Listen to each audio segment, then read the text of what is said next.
આજરોજ વડોદરા મહાનગરપાલિકાની વડી કચેરી ખાતે આમ આદમી પાર્ટી દ્વારા મેયર પિંકીબેન સોનીની ઓફિસ બહાર હોબાળો મચાવવામાં આવ્યો હતો।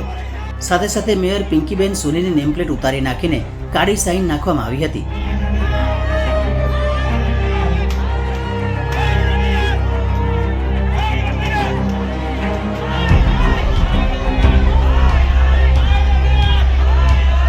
વડોદરા શહેરમાં વિવિધ સમસ્યાને લઈને આવેલા આમ આદમી પાર્ટી દ્વારા આજે મેયર ઓફિસ બહાર હોબાળો મચાવવામાં આવ્યો હતો।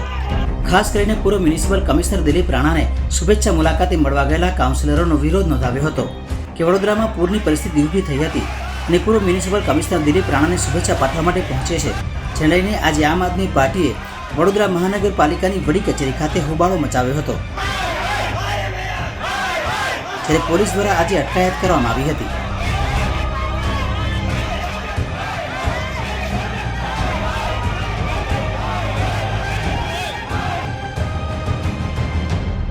આજે અમે મેયરની નંબર પ્લેટ કાઢી છે અને બ્લેક સાઇન લગાવીને અમે કાળી પોતી એમને મારી છે કે આજે મેયર બનવાના લાયક નથી। પ્રથમ નાગરિક તરીકે જ્યારે ચૂંટાઈને અહીંયા સીટ ઉપર બેઠા છે ત્યારથી બરોડાની અંદર પનોતી છે, લોકોના મૃત્યુ થઈ રહ્યા છે, ચાહે પાણીથી, રોડ રસ્તાથી, બીમારીઓથી, અને રજૂઆત જ્યારે પબ્લિક કરવા આવે છે તો ત્યારે તાળા મારી દેવામાં આવે છે। રજૂઆત સાંભળવાની જગ્યાએ બહાર તાળા મારી દેવામાં આવે છે, તો આવા મેયરની અમને બરોડામાં કોઈ જ જરૂર નથી, એટલે રાજીનામું આપે।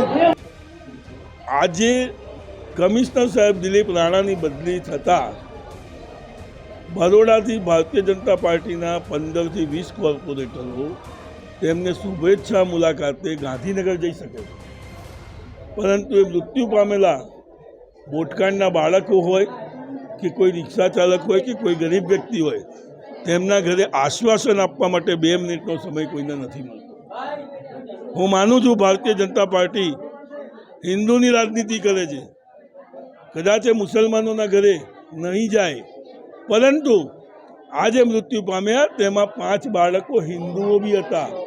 કમસે કમ એમના ઘરે જઈ અને આશ્વાસન આપ્યું હોત તો બી અમને એવું લાગત કે ના ભાઈ આમનામાં હજુ કંઈક બાકી છે, પરંતુ જે પરિસ્થિતિથી આજે ભારતીય જનતા પાર્ટી કે મેયર સાહેબ હોય કે કમિશનર સાહેબ હોય લોકોની સામે અત્યાચાર કરી રહ્યા છે, આજે અમે અહીંયા ન્યાય માગવા આવ્યા અથવા રજૂઆત કરવા આવ્યા તો આ બધી ઓફિસોના, કમિશનર ઓફિસ હોય કે મેયર ઓફિસ હોય, બહારથી તાળા મારી દેવામાં આવ્યા।